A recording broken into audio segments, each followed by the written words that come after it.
Hello guys, আমি এক্ষুনি কিন্তু ঘুম থেকে উঠলাম, তার জন্য কিন্তু চোখগুলো ফুলো ফুলো হয়ে আছে।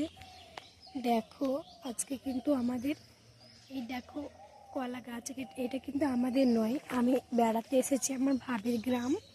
দেখতে পাচ্ছ আমার ভাবির গ্রামটা কত সুন্দর। এদিকার মাটি বন্ধু কীরকমই যেন, মাটিগুলো দেখো কীরকম সাদা ধবধবে, দেখতে পাচ্ছ। দেখো এখানে কিন্তু মরক ফুলের গাছ আছে, কত বড়। দেখো গদিটা না কত মোটা, দেখবে তোমার গদিটা। এই দেখো আনারসের গাছ লাগা আছে, এখানে মরিচের গাছও লাগা আছে। এই দেখো ড্রাগন ফলের গাছ লাগিয়েছে, ঠিক মতো কিন্তু হয়নি বন্ধুরা, দেখতে পাচ্ছ।